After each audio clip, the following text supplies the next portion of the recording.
All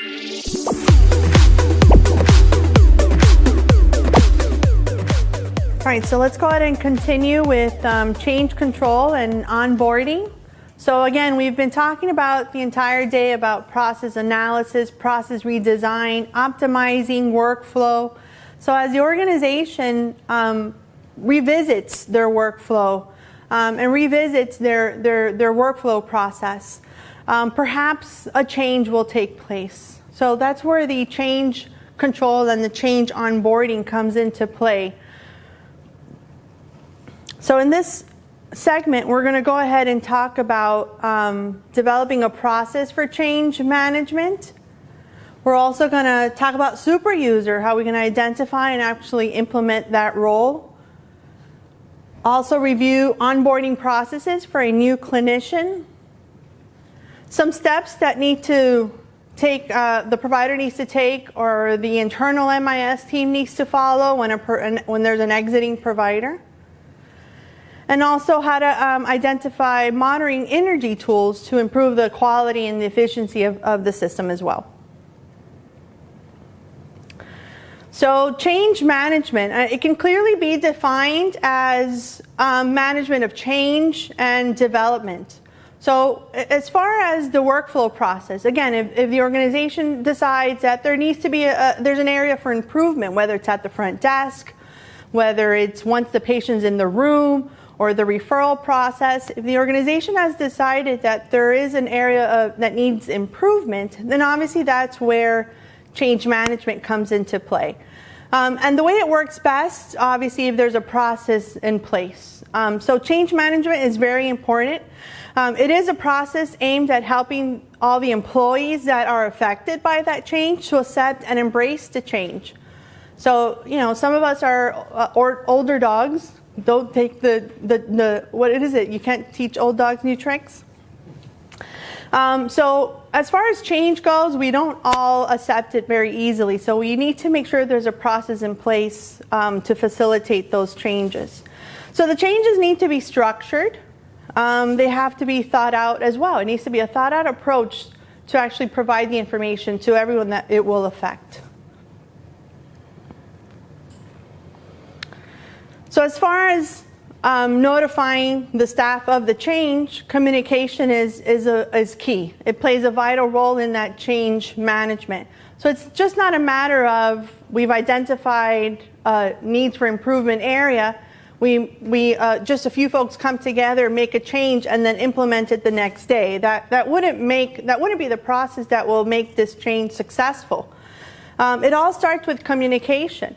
So not only are we thinking about and we talked about PDSA earlier, right? Where we need to make sure we plan, we put it into place, we test it. We need to make sure we follow that process. So as far as making an effective or having an effective change management, there's a few areas that we want to make sure we address. As I already mentioned, communication is key.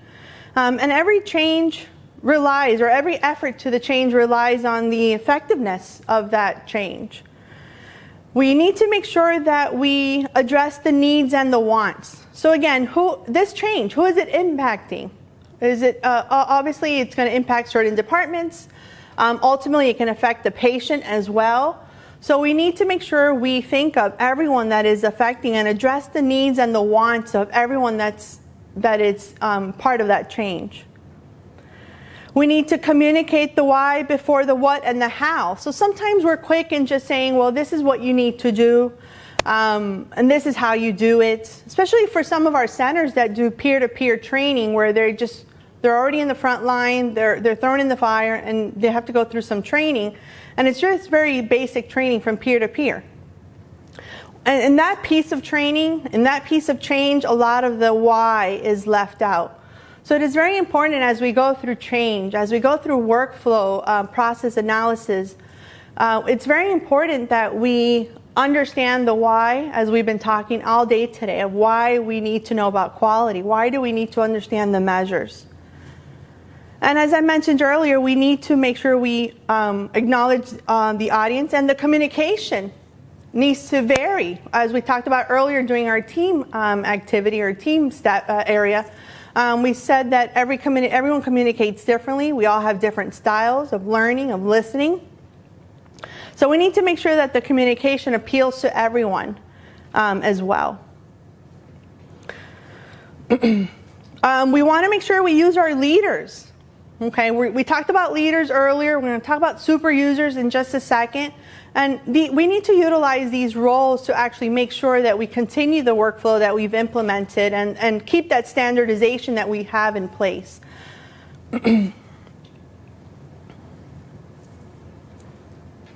So now we're going to talk about the super user role.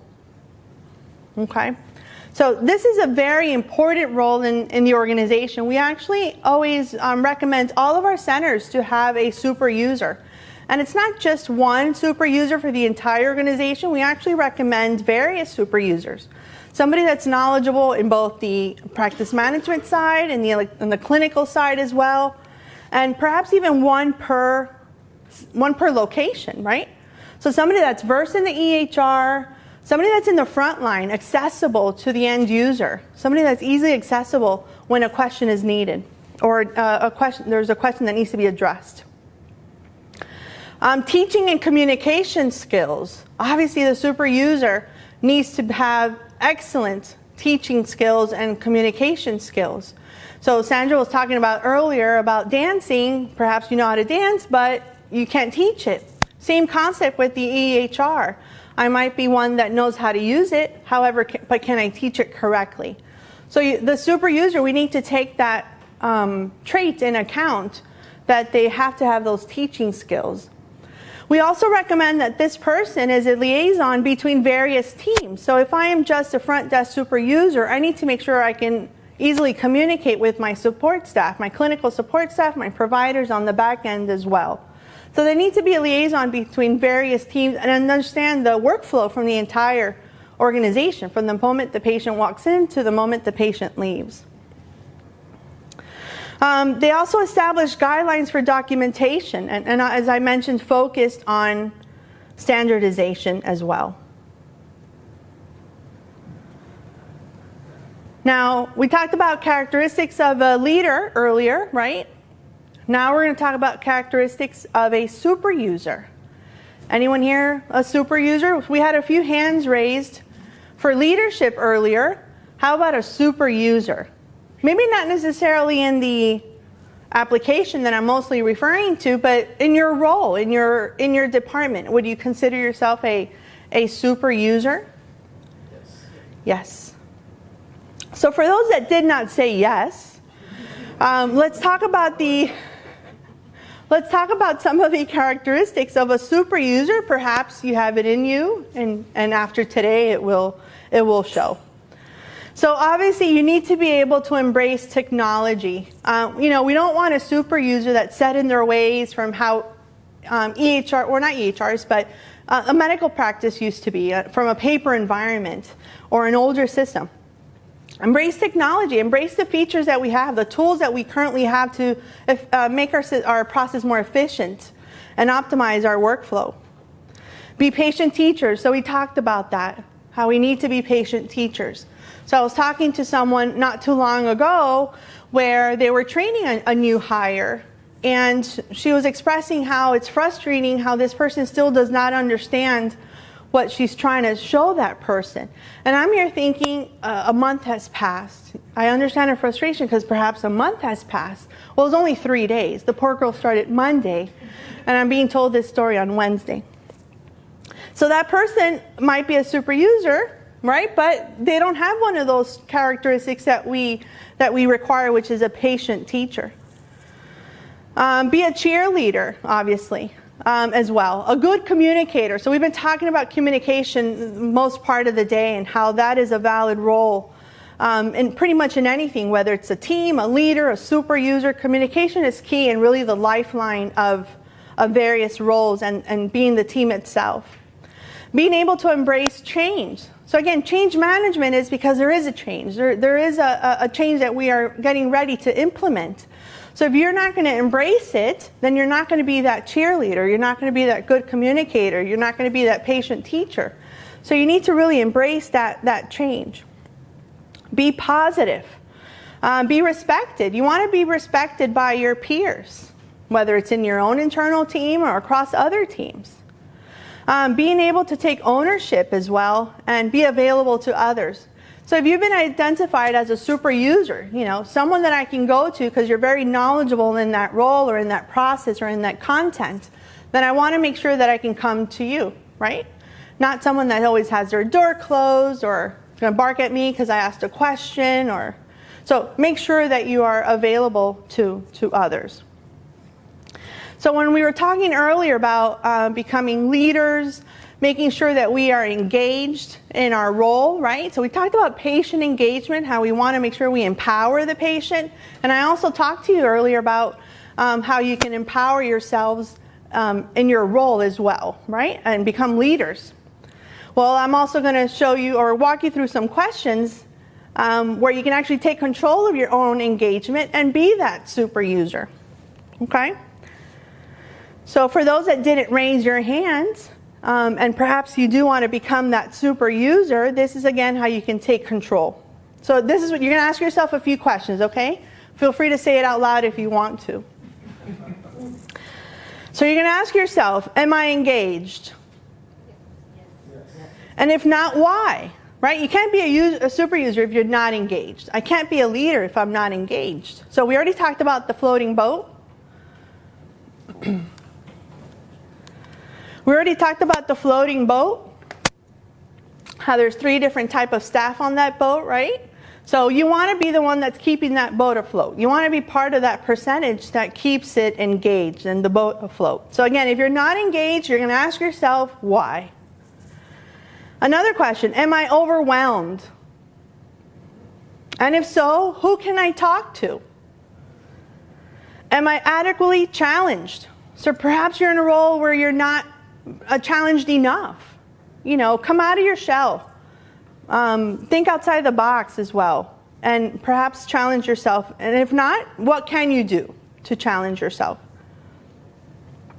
Am I inspired and passionate about what I do? That's important.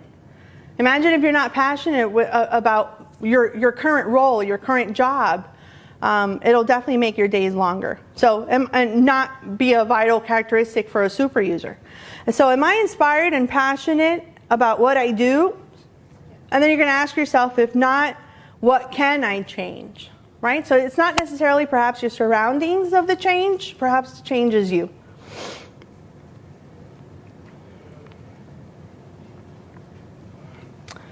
And organized super users. So it's kind of like the super user club, right? We do recommend, and so not only do we recommend super users, but perhaps a super user committee or a super user club within each organization. So these are, again, we do recommend more than one super user per organization. So they should come together as their own team per se. So we say that you need to determine how many super users are needed. So we talked about that. Create that super user committee. The committee is going to stay motivated and energized. And they're going to make sure that the system is working towards you, not against you. So they're going to make sure that the system is efficient, that your workflow is efficient, that your process is efficient. And how are they going to do that? Well, perhaps when we do our upgrades twice a year, how we already provide those webinars online, well, they're perhaps going to do their internal. They're going to attend our webinars. They're going to take the information back to their centers, have their own trainings perhaps on what that upgrade is going to bring. As far as workflows, as we're going through all the organizations and revisiting their workflows, if there's any change, that super user is going to make sure that that documentation is in place. They're going to make sure that everyone's following the process as the changes are.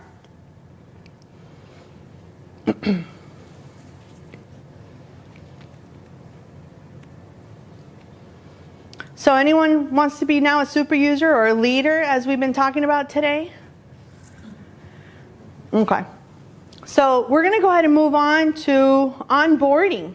So we're excited to announce that HCN is developing an onboarding process for various roles in our clinics. So definitely more to come on that. So what we have on the next few slides is prerequisites or some training and orientation options that I want to present to you as a new onboarding provider. So what we see here first are some prerequisites. So you have a new clinician that comes on board, a new provider. We want to make sure that the provider has their Citrix log on, right? We want to make sure that they have their Intergy log on. I know it sounds silly, but you would be amazed how many staff I trained, how many providers I trained that still can't access the system, and it's day one on the job. So if their prerequisites are not in place yet, we want to make sure, that we're not that we set them up for success, right? And these prerequisites are already on the right foot. Equipment configuration. That we've requested any licenses pertinent to a certain application that might require a new license for that provider. And again, can there be more on this list? Perhaps. Whether it's from our end or from the center end, there could definitely be more on this list, but these are some key items. As a provider, we need to make sure that their EDI, their prescription EDI enrollments are done, their billing enrollments are done, whether it's done internally or it has to go through our RCM team. Lab portal services, so that if this provider's going to write lab orders and send them to Quest or send them to LabCorp, we want to make sure that they're an ordering provider in these portals. DSM access. Perhaps this is a provider that also needs to go into the portal as well, aside from DSM, the patient portal. One of the items that we also encourage as a prerequisite would be CBTs, gaining access to CBTs. So this is through Greenway Portal, computer-based trainings. So all new users, we encourage for them to go through these self-paced classes, CBTs, where they can familiarize themselves with Intergy, whether it's Intergy PAMIS or in this case, EHR, because it's a new provider. So you can familiarize yourself with these modules that you're going to be formally trained on eventually in the days to come. Okay? So now that we've gone through those prerequisites, now it's the training and orientation piece for this new provider. So it is best that once they're hired, they've gone through their orientation perhaps from the organization, they've gone through their CBTs perhaps at this point, now it's going to be the formal classroom style training. They're going to go through their health solutions applications training, whether it's Intergy EHR, obviously because we're talking about a provider here. Any other health solution product that we train and support. From the center itself, from the center standpoint itself, obviously they have to go through some regulatory trainings. A lot of them go through the OSHA. A lot of them go through the HIPAA trainings on their own. And this is something that the center itself will notify them of what's required. As a new provider, a training like this would be ideal for them to understand the why, right? Understand the measures. And some basic coding knowledge helps as well. Some of the providers that come to organization perhaps have never worked with an FQHC before. They come from a private sector, which is a whole different world from our FQHC. And just the reporting aspect of it is different. So we want to make sure they understand, as we are presenting to you today, understand the measures, the why it is so important to document the way we need to in the EHR. And as providers, through their schooling, they go through basic coding. So by the time they go into the clinic itself, they're not very familiar, obviously, with E&M. Some basic coding training and knowledge transfer will assist the providers during that time. During their training and orientation, we also recommend that perhaps they can go through some peer shadowing or site visits. We understand that a lot of our centers, they're in need to hiring that new provider. So that provider is going to be seeing patients right away. And they're thrown in the line of fire immediately. But ideal, right, in a perfect world, or as our recommendation is that they go through peer shadowing. They're not seeing patients immediately, perhaps, during this training phase and orientation phase. So at this point, perhaps they're shadowing the CMO or other providers. And doing site visits. So if it's a center with multiple locations, perhaps they can go to different locations. and see how each one works.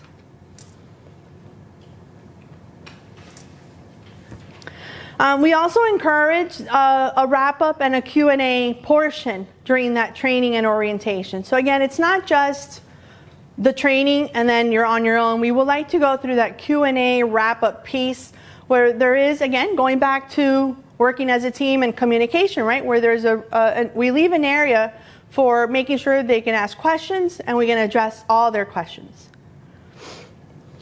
At that time, we can provide them any operational reporting, provider productivity, or discussing about E&M codes. We can also talk about some quality reports at that time, provider report cards, so we can address each one of those measures and goals. One of the items that we do recommend if the provider will start seeing patients during that orientation is to have a light schedule. Some of our providers see about 40 plus patients a day. So someone that's just new to this EHR and you just learned it and you're seeing 40 patients a day, you know, our recommendation would be to have a lighter schedule, perhaps 1 patient per hour instead. So that gives them a chance to not only see the patient, but actually familiarize themselves even more with the EHR and apply the things they just learned in a gradual pace, 1 patient per hour.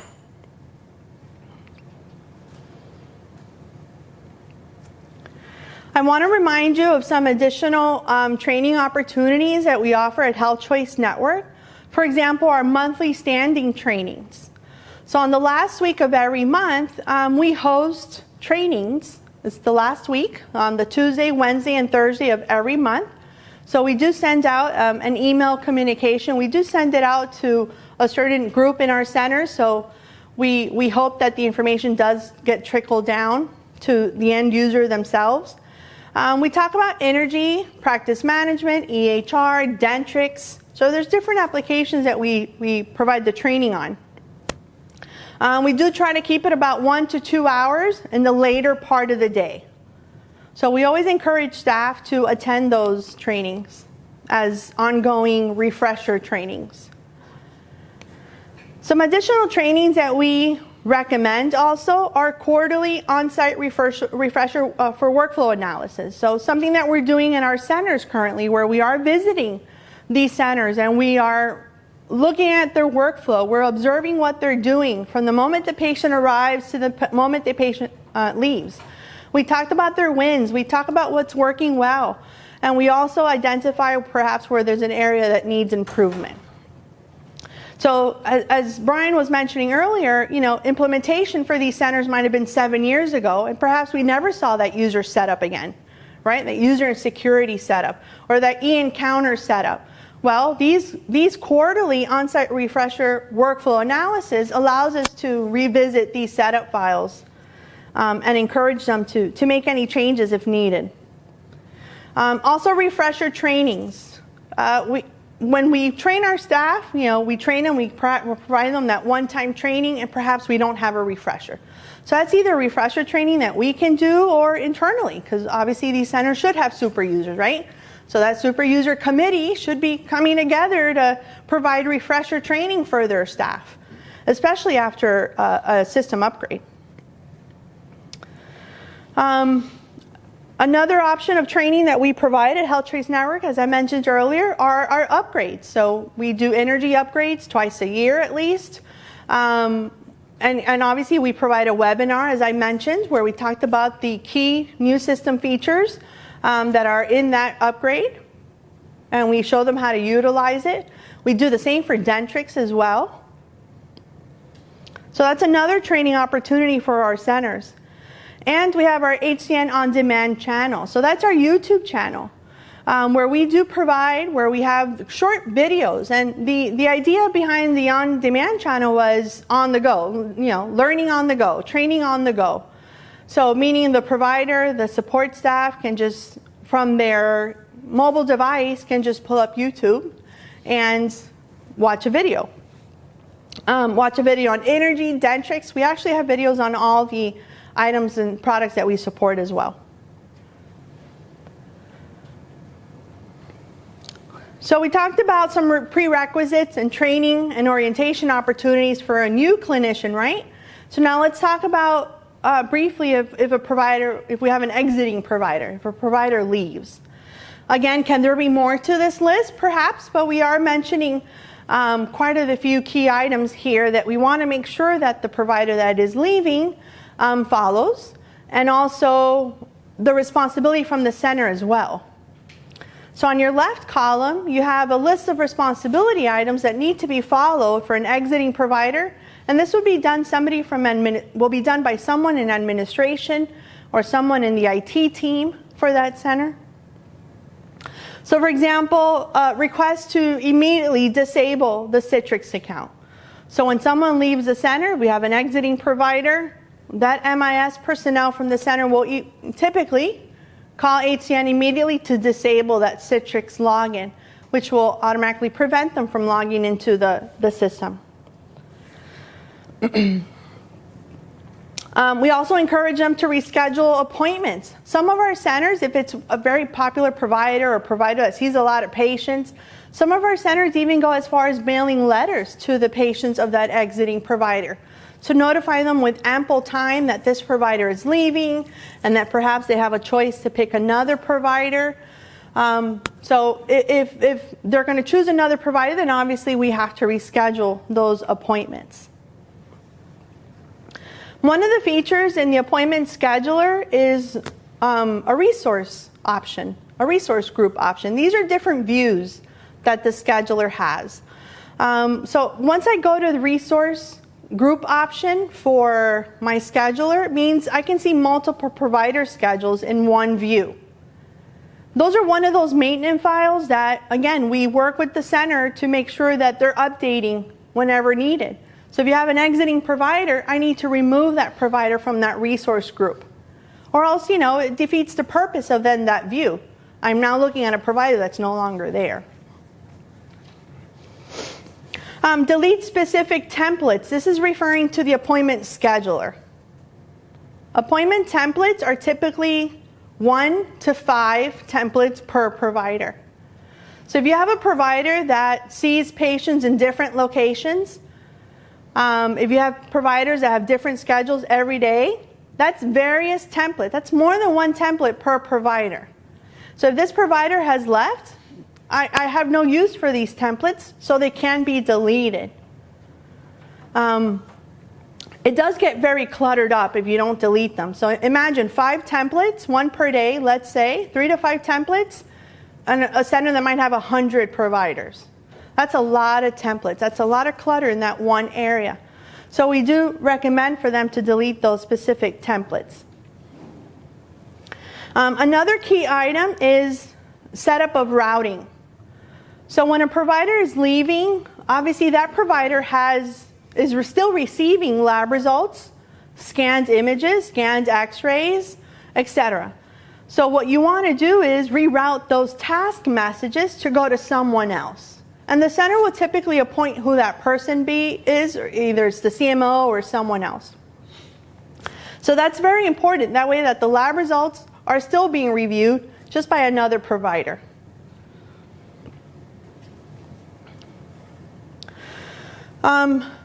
We also need to notify RCM. So if this is one of our centers where we provide RCM services, it is important to notify them of the providers that have left in terms of billing and setup of that provider. We want to make sure that the provider's unenrolled from certain network services like their RX or their labs. There's charges tied to these services, so we want to make sure they're unregistered from that. And lastly, deactivate the provider from the practice portal for those centers that are utilizing the practice portal. So we talked about what the center's responsibility is for exiting providers. As you can see, it is an ongoing process. It is an ongoing process from staff that's new and staff that's existing, and as well for staff that is exiting the organization.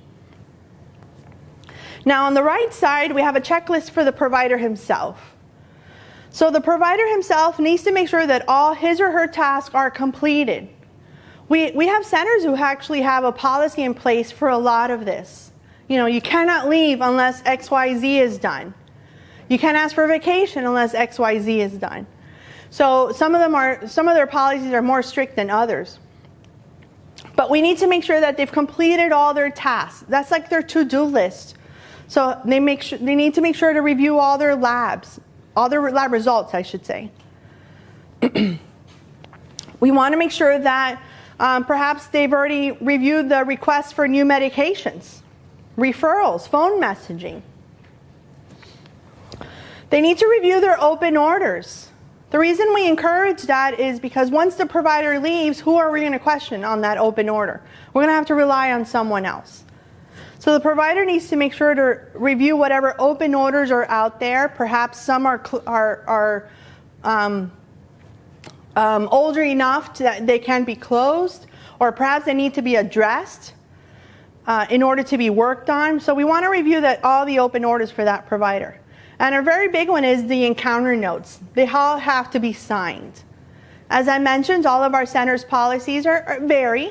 Some providers have 24 hours to sign their notes. Some have 48, 72. Some are lenient, some are not. So we want to make sure that all notes are signed. And we also want to make sure that we've posted any pending charges. So if there's any charges out there waiting to be posted, we want to address those.